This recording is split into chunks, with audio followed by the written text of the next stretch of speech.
May hates that music, and it makes me really happy. Funny how that's kind of the theme for our life.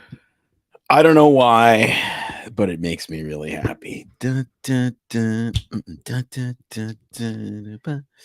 It's not your Yeah. typical music that you like. It's kind of slow. I don't know, not even slow jazz club kind of music. It's total elevator music. I have no other way to Well, categorize it. maybe it's because I really like. Being in I elevators. yeah, I love that. I have a dark side, and it is even though virtually everything I listen to is variations of heavy metal. Um, I like yacht rock. That is not yacht rock, not even close. But yes, he does. And the sad thing about the yacht rock channel is that it plays the same damn songs over and over and over. Not only when you listen to it, but every summer he plays yacht rock. It's like Makes me feel like it's summer, like I'm on my yacht, even though I don't have a yacht. I it's like can listen to it's like the the yacht. Christmas channel, Yeah, but and you Christmas, hate that I hate the Christmas. Like Christmas because usually he's makes me Scrooge. almost homicidal. Well, I'm going to put that little piece of information in my brain and remember it for when Christmas comes around this year. No presents for you, Scrooge. Wow, Wow, who knew you were so well? I already knew you hated Christmas the music. stuff I'm drinking is crazy.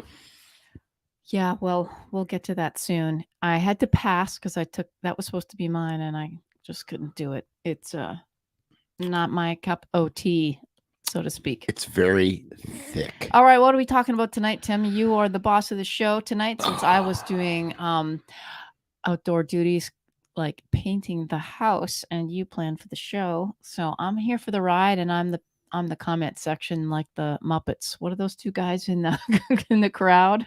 Do you remember their names? If anybody remembers the name of the two guys from the Muppets that sat up in the orchestra balcony, let me know. No idea. But that's me. Well, I figured what we'd start with is a rabid beaver. I That just like sounds really saying that. that sounds really bad in all kinds of ways. Rabid beaver. But if I'm we're not, hey, if we're taking it literally, no, this is literally a beaver that was rabid, and it bit a girl swimming in, I believe it was Georgia. I was just about to say. So we're Yes. we're looking at the New York Post. They Yes, have the because the story is funniest. so completely crazy. But just saying rabid beaver makes me think that this had to be like a punk band from the like 1979. Yeah, That's a great name for a that's a punk yeah, band. yeah. Well, yeah, I'm a rabid beaver. You know what we do? We chew wood. You got wood? We'll chew your wood. That's right. And of course, If you have Sex Pistols, you can hey, have rabid and beaver. of course, because they're my people, they would have bad teeth that Terrible teeth. looked like beaver teeth. And terribly. If they would have chewed more wood in the UK, they would have got rid of some tartar. More I'm toothpicks, please. I'm convinced. Yes. Yes. You need more toothpicks Oh in my the UK. goodness. Let's take a look at Rabid Beaver. What So, happened? man, I don't know what I did. That my terrible Rod Stewart impression has like irritated my throat. Your esophagus. My As esophagus. David Carvey would say, is irritated. So, DNR Wildlife Resources Supervisor Don McGowan. I have to put my glasses on to read this better. Mm-hmm. I'll let you read. Told WSB TV that a game warden described the animal as the biggest beaver I've ever seen. So apparently, this DNR wildlife supervisor knows his beaver because it's the biggest beaver he's ever seen. So ergo, he's seen plenty of beaver. Stop with the puns already. Get on with it. He estimated it at 50 to 55 pounds. That's a big one. That's huge. So apparently in Georgia, that's as big as they get. I don't know up in Canada or in Oregon, which is the beaver state, if they get bigger. Honestly, it's so funny. It's the beaver state because have you ever seen a beaver in Yes. Oregon? Yes, we had one in our water ski lake, and it was an unbelievable nuisance. I literally was skiing, actively skiing behind the boat, and a tree fell into the lake at the same time. Didn't. Yes, that's absolutely true. because rabbit beaver It really fell into the lake. fell into the lake. Yeah. There's not much trees around, so I'm trying to imagine where that tree came No, from. well, on the Yeah, north yeah, side of yeah. the lake, there's I tons know, of, I you know, so So okay, so what provoked here's my okay. You finish the story, not to tell you my beaver experience. what I can't Oh, shut wait. the heck up! Was that during the experimental time? And I almost swore, but I tried to keep it. what provoked the animal's PG. aggression is not immediately clear, as officials said there was no indication of it protecting baby beavers, which would be less than 50 or 55 pounds. So they're like, it's an unprovoked attack. Mm-hmm. Like a gator attack. Oh, look at so they took he's so cute. so it gets better. So this kid gets bitten by rabid beaver, and the father beats it to death with I don't know what, like an oar or a shovel or whatever they had near. So I was gonna say they didn't know it was rabbit at the time. So he beats it to death. Then the wildlife guys come and they're like, "Wow, that's a big beaver." And they took the beaver to the lab, chopped its head off, and cultured rabies out of the beaver. Ooh, that is not good. And so, how's the girl doing, and what's happening? Well, okay. This is the best quote though from the Department of Natural Resources in Georgia. Once the rabies virus gets in the brain, the beaver just kind of went crazy. That's what they said. Yes. And so it's interesting because if you think of rabies, so rabies, maybe that's what's wrong with a lot of people in society. Well, yeah, today. no. So the most number of rabies deaths in the United States in recent history was 2001, and it was 5. But it's usually bats, isn't it? It's almost 100%. 70% of the cases are bats. Mm-hmm. And I think I remember reading this, that virtually all of the other cases are animals that were infected by bats and then, went crazy. Like undoubtedly this beaver was having a smoke on the top of the dam or something and got bitten by a bat. Right. A fly on I know. I remember seeing so many times people would come in and they have animal bites, such as dogs or stray cats, and they freak out. They're worried about, they want to get tested, in urgent care for what about rabies? And I'm like, oh my goodness, no, it's so rare. And usually the animal population that carries rabies is going to be, usually it's bats. You can look it up on, is it the CDC website? Yeah, basically the only way you're going to. It's not very. No, it's common at all. Like there's years where there's 0 fatalities. Yeah. The vaccine for rabies is really safe and effective. Like, okay, remember it used to be like 25 shots in the abdomen. Well, no, what they do is when we were kids, you hear those horror stories. You still get that because what you get is you get an inactivated rabies vaccine, which is a true vaccine, and it's a 4-shot course of that. And then you get rabies immunoglobulin at the same time. So for post exposure prophylaxis, it's actually still a whole bunch of shots. Yeah. But it works super well. It's virtually 100% preventative of death. And rabies, if you get it and get symptoms, is virtually 100% fatal. Ooh. It's wild. But the symptoms take 3 to 6 weeks to develop.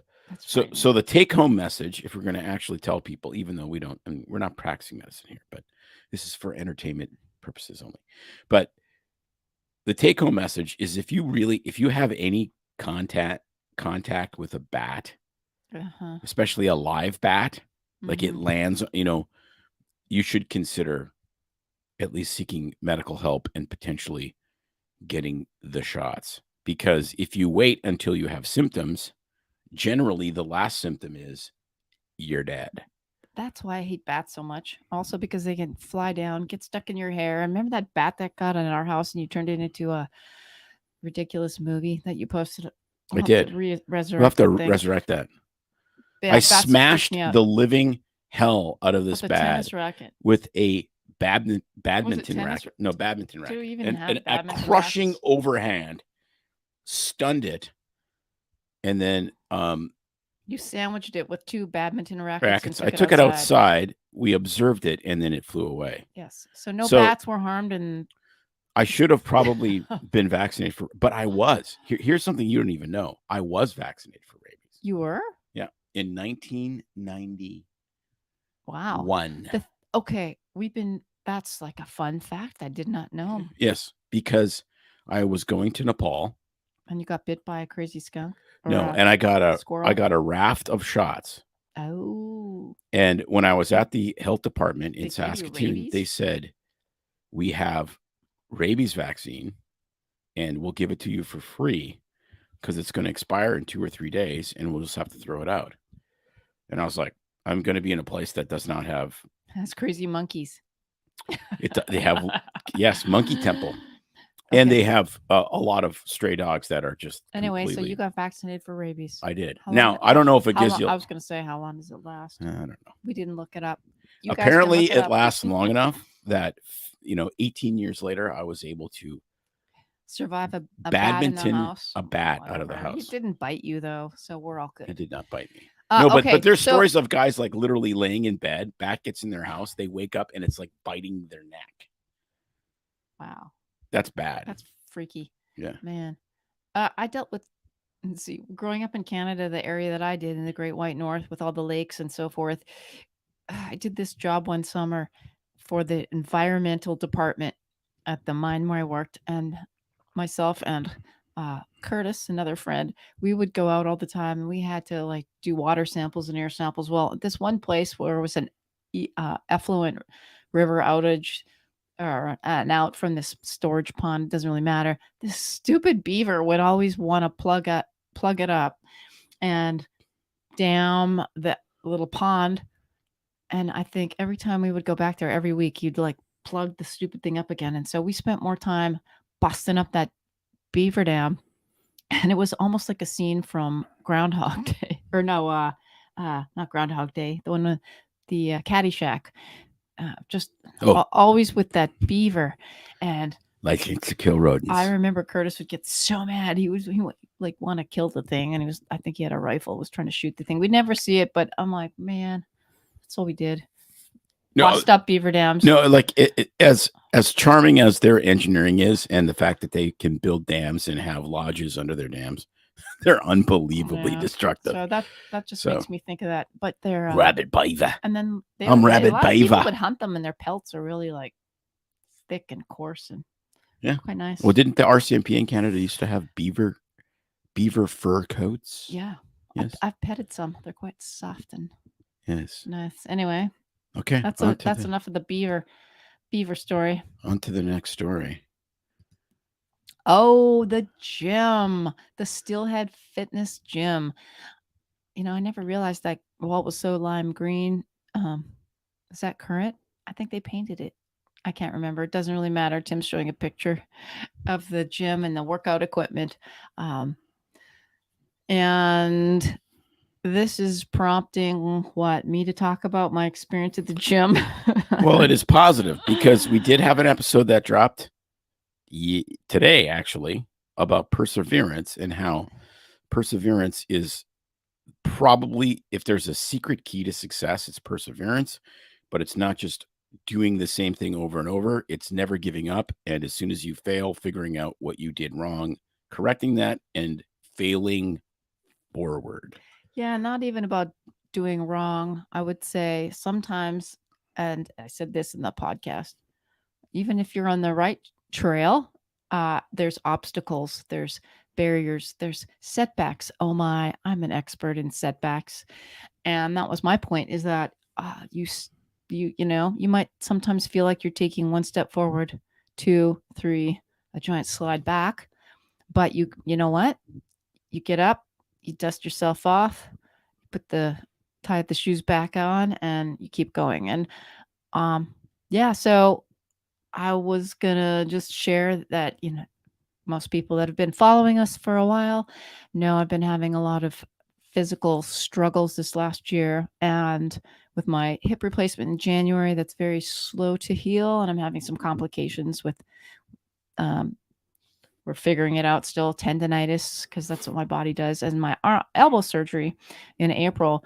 That was a 3-year ordeal with a lot of scarring. So last year, because we hired trainers and we were working with Redefining Strength and our friend Christina, who's coaching us, and I was sharing pics on my Instagram page. And, Tim and I got in amazing shape and learned a lot of techniques. And I probably was in the best shape I have been in the past, I'd say 15 years, not of my life, but 15 years as far as strength. My muscles I was really strong, balanced, and it was really exciting. We were both looking, it's not about looks, but it's about strength and functionality and having your muscles actually work together in the right way. Well, I knew what was coming up for this year because of my failing hip. And so I had to give it up lifting anything with my arm in November just because the neuropathy got so bad. And then my hip. And fast forward to basically, as I've been sharing with people, the fact that I'm pretty much, and there's people worse off than me, but for me as an athlete, it's been very humbling how much God has reduced me to almost being inactive for the last 6 to 7 months since January. And after my hip replacement and then the elbow, not being able to do things and really having to stop and rest. And it has been humbling. And I feel so I've been feeling so down and depressed about it. Anyway, so fast forward to the gym. What's all this got to do with it?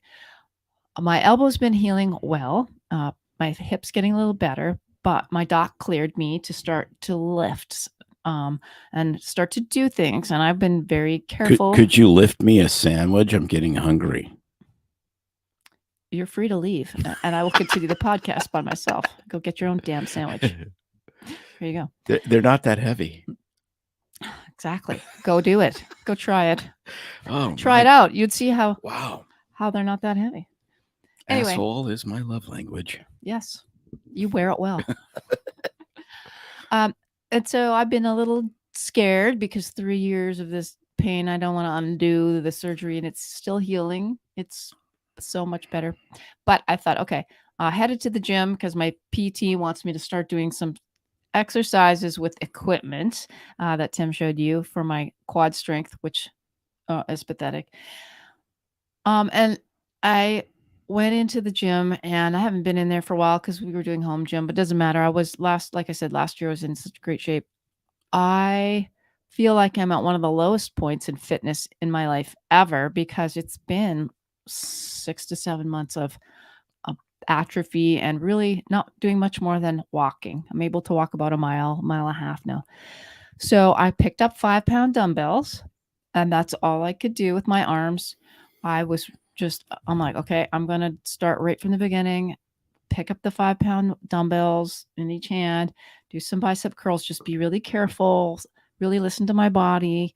I did some arm exercises, shoulder exercises. I did the leg machines for my legs. I had it on the lightest weight to almost no weight, and I was blown away at how weak my legs are.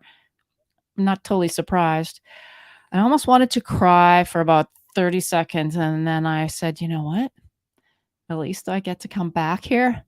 I've started over before so many times, and it's okay because I know how to start over again, and how many people have had bigger things in their life, debilitating accidents where they're lucky they can walk. So I gave myself a pep talk, and I'm like, it's okay. My body knows what to do. It'll take a while, but I think that, and the more you have to persevere and overcome, the better you get at pep talking yourself. So I'm the queen of overcoming, I say, but it's okay if you've never even gone to the gym before. Well, you're at least the princess of overcoming. Oh, I'm going to say that the British way. It's not princess. It's I don't know. Princess. I have to start all over so many times with these ortho injuries that it's okay if you've never even done it before, or if you've had setbacks. Even, gosh, think there's so many professional athletes or people with devastating things. I was going to say, start and just go. We have an interview coming up with Jamie Mo Crazy. If you want to talk about overcoming, this young woman was at the peak of her career, skiing in the X Games, all of these kind of amazing events, running up the leaderboard, has an unbelievably traumatic brain injury, is in a coma for several days, Yeah, has to actually, it learn was. how to talk again. I think it was actually 7 to 10 days. And Anyways, that episode will be coming out in I don't know exactly what in the date because we have future, so many, but it is amazing. it is Like you want so to talk about inspiring. And yeah. so when I think of that, and I think of people like her and other people I know, I go, you know what? I'm I'm blessed that I get to go back to the gym. Yeah, it sucks to start all over. It sucks to start from ground zero if you've not done stuff before, but you know what? It's okay. At least you're doing it. And so You know what's I'm just for me it was like, oh, this is so awesome because I feel so much do better you know when I'm what's in there. So worse I than just want to encourage people, yes, absolutely. Do you know what's worse than not having to start over again? not starting ever. Exactly. So you know what? That's exactly the Be point. one of those people that just does it. And not only Okay. that, because I'm listening to Peter Attia's book. I think it's called Don't Be Weak and Old is basically what that book should be called. Outlive. It's fascinating. Don't be weak and old. I have to do a quick plug for that. The four horsemen of diseases: cardiovascular, cancer, neurodegenerative, and metabolic things, which mostly is diabetes. But to sum it all up, basically the biggest thing you can do, he believes, drink sake and run. that's BS. It is exercise. And the stats on the people that do nothing and their risk of all-cause mortality versus the people that even do something, walking, cycling, and weight training is amazing. So for all of those things, exercise is the most important. Exercise. So get off your asses, people, and just do something. There you go. Yes. Hunt rabbit beaver. Yes. And gnaw seriously, wood. Hunt, hike, garden, Hunt rabbit pick beaver. up that heavy 50-pound beaver, haul it out of there. But just like Nike says, just like, do something. I'm literally that's the best thing you can do. I'm literally going to be laying awake tonight, giggling, thinking about like how insanely scary it would be to be attacked by a rabid beaver. Yeah. Like, oh yeah. Like, okay, so here's the thing, right? Okay, one of the things that do you know it's rabbit? Like, was it frothing and foaming at the mouth? Well, it would be wiping it away because it's swimming. Stop. So, but one of the things that so check this out. One of the things you get if you have symptomatic rabies is hydrophobia. So you're absolutely terrified of water. Okay, don't like it's super weird, but you froth at the mouth and are terrified of water. And I'm like, how does a beaver deal with being terrified of water? It lives in water. It's an aquatic made a nest on land. mammal. Who knows? I guess it gets pissed off and bites people. You're just reading too much. No, I'm just like, I'm gonna wake up in the middle of the night in a cold sweat going, I just was attacked in my dream by a rabbit. What you have to do is, so I have to tell this. I was sitting on our porch in the backyard reading one morning. It's like 8 a.m. with my coffee and it's sunny. And all of a sudden out of the corner of my left eye, I see something marching along the lawn right beside the deck. And I'm like, what the heck? And there is a big pond, not a pond, sorry. There's a creek behind our yard and forest. And I'm thinking, what is this? It's moving at a pace it's not a dog and it's not a cat, I don't think. And I look out and I'm thinking it's a massive rat. And no, it is a massive rat. It is a nutria, which is a massive rat. One. It looks like a beaver met a rat, and it is so ugly. And he is just walking along past me like I'm not even there, minding his own business. Totally freaky. And then, of course, I chased the thing trying to get a picture of it in my slippers and well, and they're not native to Oregon. They were imported. Yeah, to be bred. Gary got it. Yeah, to be bred for their fur like minks, and it didn't take off. Nobody wanted a nutria coat; they wanted a mink coat. So people just like released. Well, this nutria was not scared of me, or he didn't smell me, or whatever. But man, those are freaky, ugly. Yeah, but it wasn't rabbit. It wasn't. Wait till it's rabbit. We don't know, but he seemed to be pretty calm and chill. And anyways, he was. Well, it's Oregon. He was doing it. He did a I've really. I've never seen one up close like that. He was literally. He did a really 3 feet away from me. A really heady body stone dab hit before he was. No, he was just going for his morning walk. Yeah. Okay. All right. Next. So yes, Gary's right. He's commenting and says, exercise be good for us. And you know what? Exercise is good for you until you're in the grave. So get moving. There's always something you can do, and it prevents so many falls, injuries. I was thinking of that when I was up on that ladder today painting. I wish my legs were stronger holding me on this unsteady ladder. Okay, so are you ready for the pièce de résistance? Okay, I'll stop talking. In great stories. I think this happened yesterday. Truck leaking human feces causes multi-vehicle crash on Connecticut highway. So first of all, why has a truck got human feces in it? They did not explain that. I have a feeling. That's what I want to know. So they did not explain. Was it hauling porta potties? My assumption is it was hauling porta potties. But here's the part that's the best. Was the truck leaking the human feces, or was it the truck was leaking the human feces? It leaked so much human feces on the highway that it caused 10 vehicle crashes. One of the vehicles, as shown here, is a police car. You can barely tell. That is entirely destroyed because it literally hit a gigantic slick of shit. And I can imagine. I'm staring at the picture, looking at it. It's all red and looks like it's bloodied. It's kind of funny because it looks like it's a white car. Maybe it was two-toned. Who knows? And I'm looking at the person standing beside it, and I'm looking to see if they're standing in a pile of gray ooze. It's hard to tell, but anyway. But it gets better. It gets better. The cops. So how does that make the highway so slippery? Well, shit is slippery. So here's the guy. Shaky Stevenson Joseph was the driver of the truck from not Intercontinental Trucking, from Incontinence Trucking, apparently. I made that up. And he got charged with an illegal load exactly of shit. An illegal load. Yes, because they were convinced he knew it was leaking and he kept driving down the interstate. One count of operating a vehicle without a proper load cover. God, and everyone wants their load covered. I want to know how he was carrying that. And that's the thing I want to know. I got to go back. But seriously, can you imagine? That's just nasty. I just think of the time, and I probably remember this wrong. You'll correct me. When we had our motorhome, we drove across the country with our kids and this thing, and we had everything happen, every mishap that was like that episode of RV with Robin Williams. Other than we didn't drive it into the lake, but we had everything else go on, and we should have made a movie about our own story.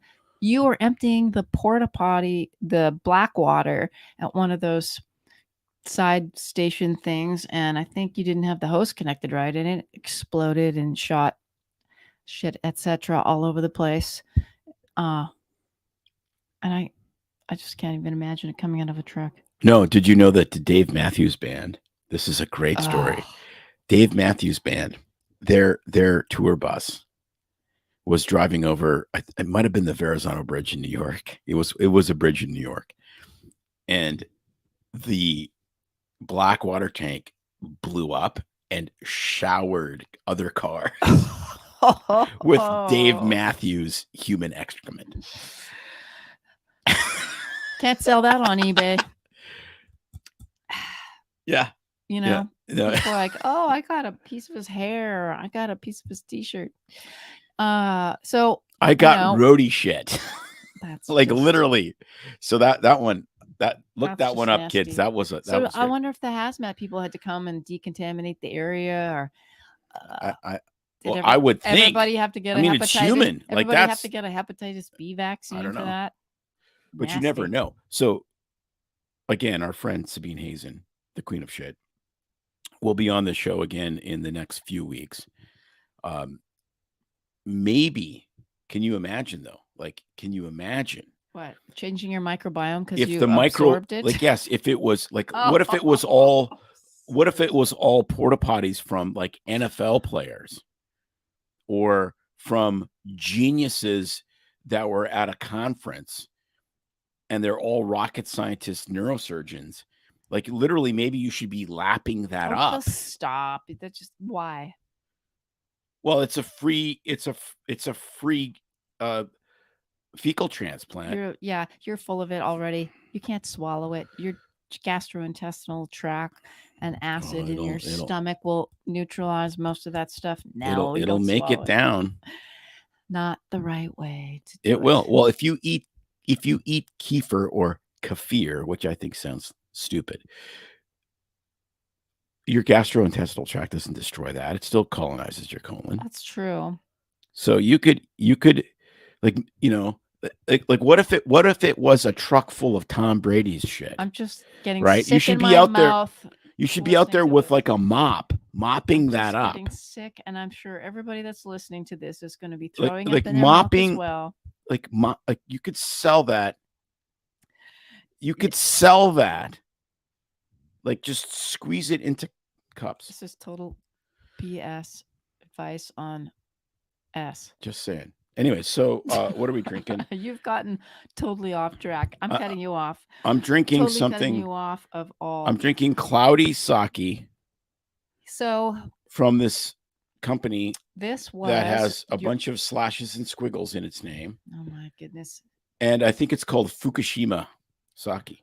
So this was in his birthday bag present that we unboxed on the show last month. It's an Aladdin bottle, and this is the cloudy sake version. And I can't pronounce it, the company's name. But it is Nigori Aladdin bottle, and it's from it's Japanese sake, basically. It's Fukushima. Right here. It says. It was too Fukushima horrible for me to drink. No sake. Nigor. I took a taste and said no, thank you. Nigor Izaki. Okay. Very, very good. And I will do it in Japanese. For all the rest of us, 2-Town Cider House Outsider. From Corvallis, Oregon. That's what I'm drinking. Yes. I can't drink beer anymore, but man, I do like my cider. This is the Outsider Unfiltered Hard Cider, made with Jana Gold apples. It's refreshing. It's been in my fridge, and after a day in the hot sun painting the house on a ladder, nothing like a cider. So you can paint the house, but you can't make me a sandwich. That doesn't seem right. Shaking my head no. 2-Town Cider House. I should do the sake review in Japanese.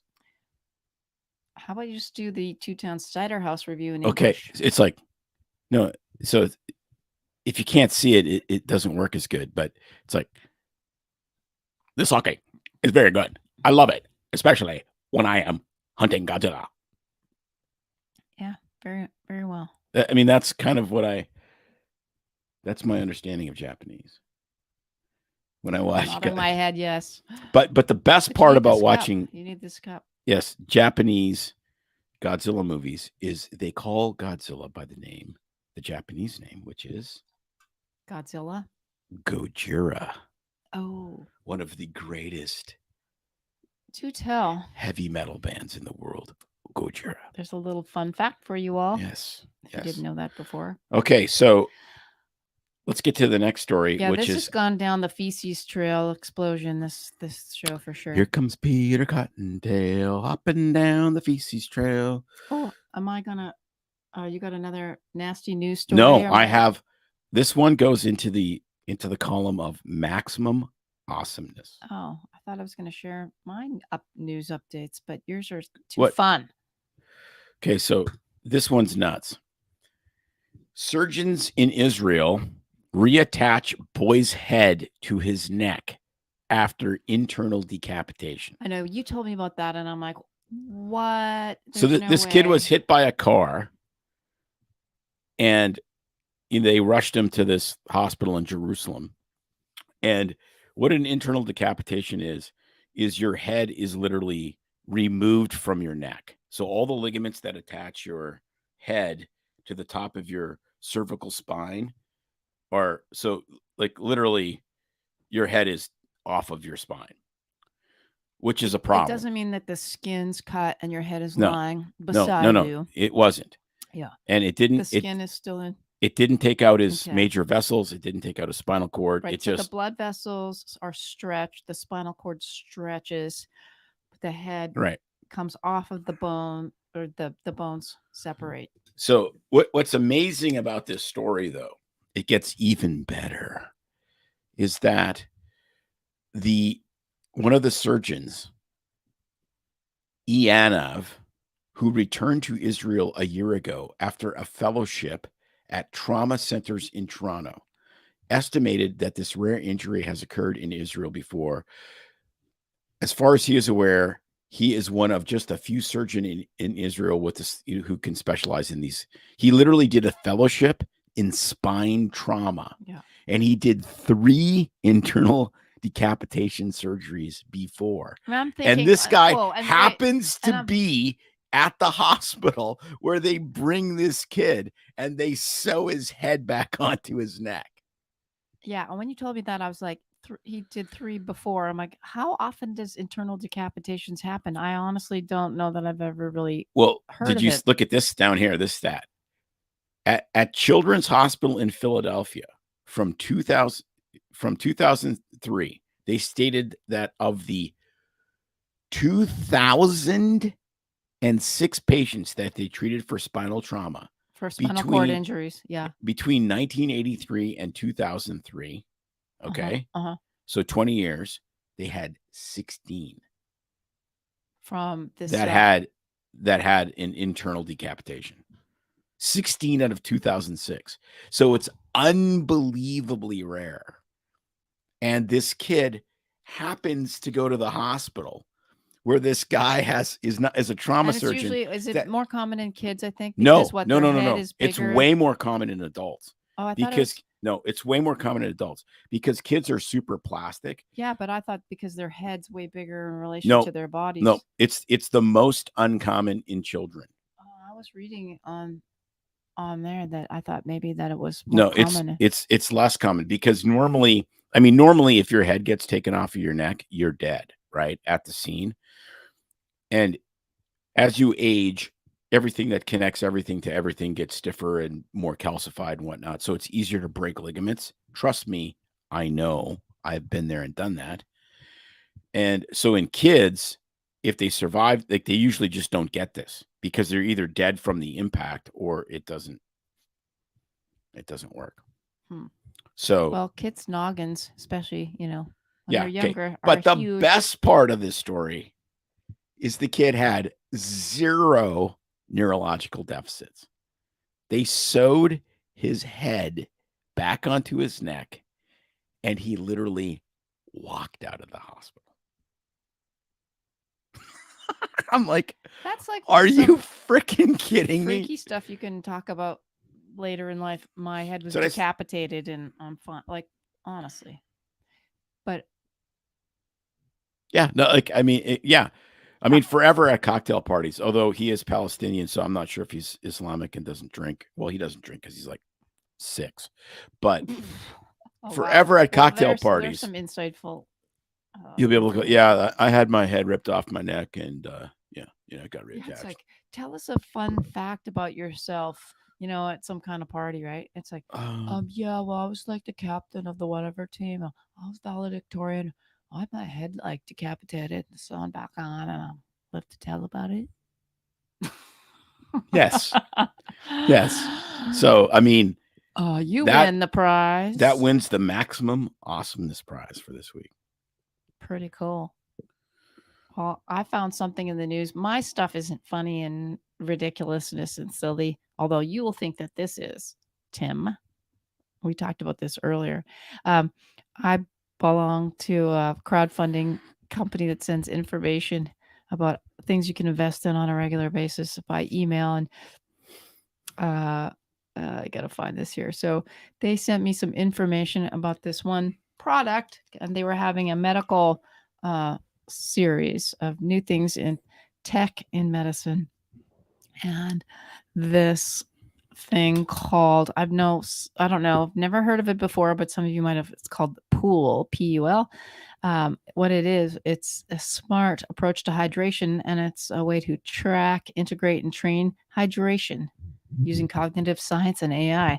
And basically, it's a smart cap, and then you use an app with it for reusable water bottles to coach optimal hydration. So this thing basically looks like a fancy screw top bottle that has, I think, like a straw inside it. It connects to the app that they have that goes with it, and then it connects with Apple Health, Google Fit, and it's supposed to monitor every like sip of water and when you take it and your heart rate.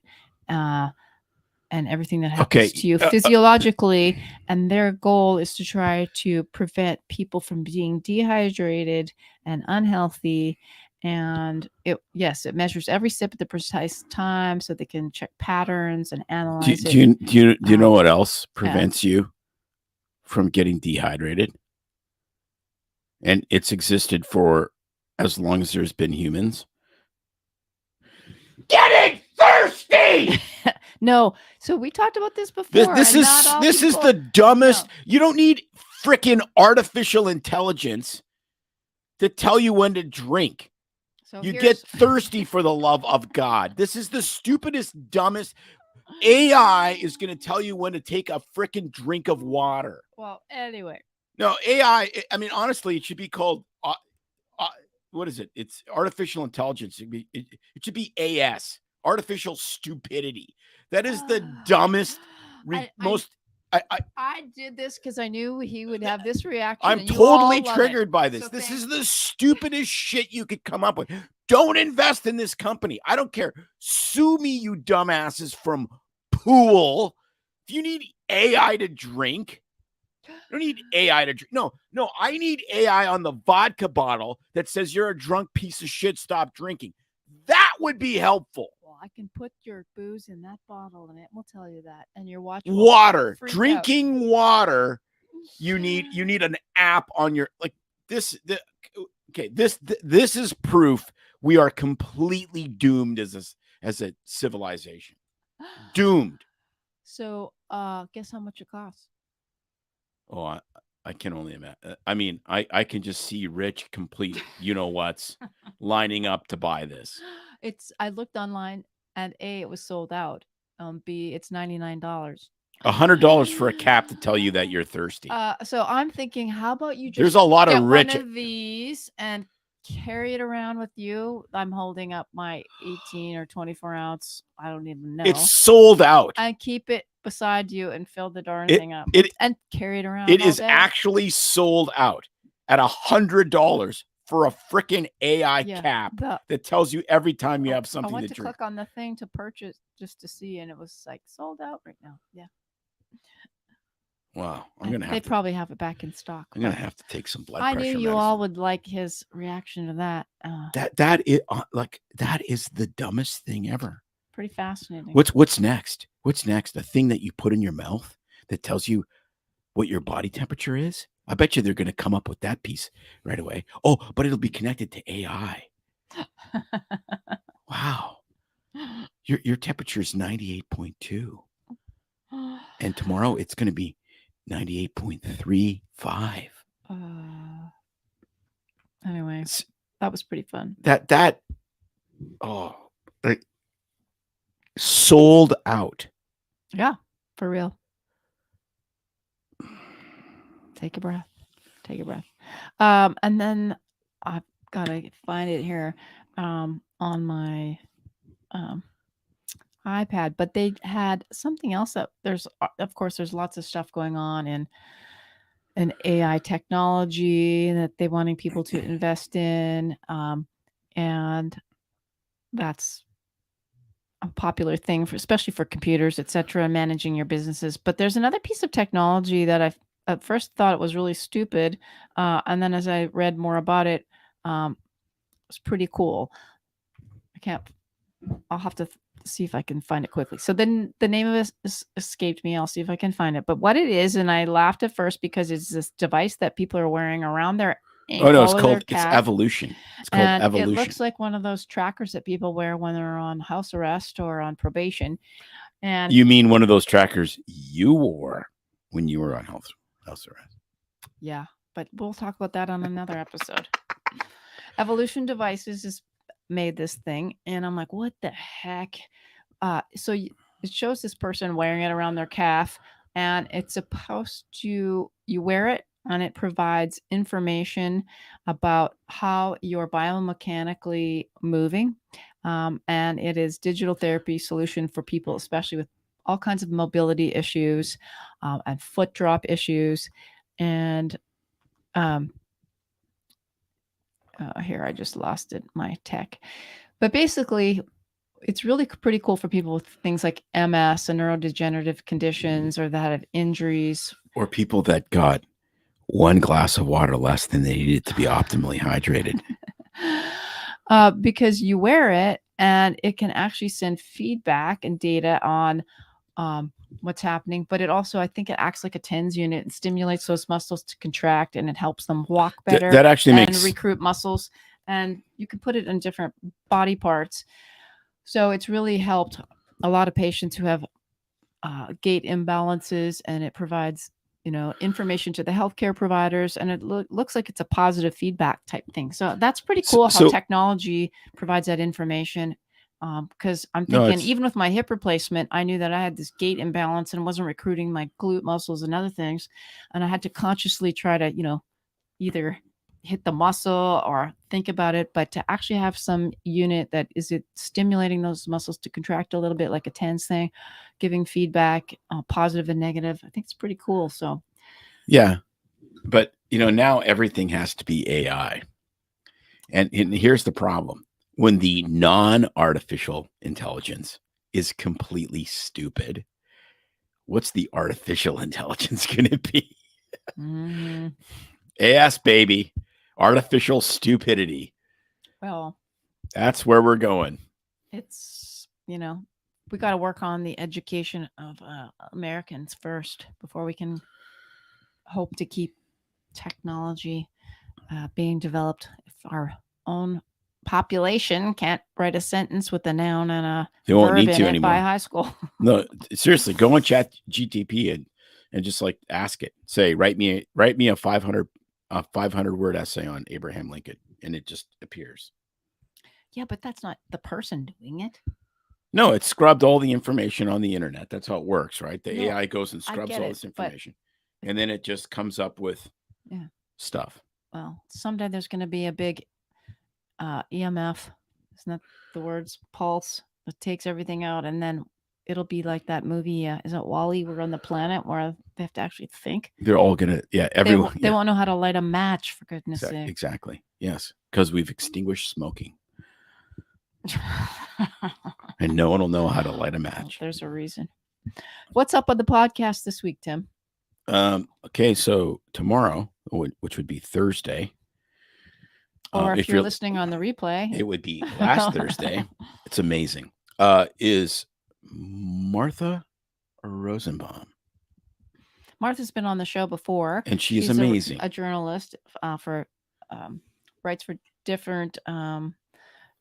Well, she's an independent journalist, writes for different publications, and this episode that's coming out is all about the use of pharmaceuticals. Well, specifically psychotropic drugs in the military, which is awesome. Today's episode that dropped was all about perseverance, as we had mentioned. And then, of course, Monday is the re-air of this lovely show. Love Insanity. So if you only caught a couple minutes live and you want to listen to it whilst you drive to work, we'll try to make your Monday a little less Monday. Yeah. As long as you don't hit a patch of shit on the way, you can listen to this shit. Well, if it's a patch, it won't matter. If it's an absolute, if it's a freeway that has a veneer of greasy, can you imagine how dangerous it would have been if that was all from a Taco Bell? How much? It wouldn't have been 10 cars. Burn on the Taco Bell. It wouldn't have been 10 cars in the car wreck. It might have been hundreds. So, are you advocating for any specific or against any specific? I'm not saying I'm not taking a position for or against. I'm just saying that I'm staying out of this one. Staying out of this one. There is connections to greasy explosions. Hey, by the way, we have a Can you imagine the trucking company that's happened to, right? Like which I have named Incontinence Trucking. Oh, Their new motto is shit happens. you plop it. No, I'm thinking shit We happens. no, you plop it, we drop it. That's pretty good. I think shit happens is better. Anyway, we all the way. It happens all the way up the I-95. They literally called the guy.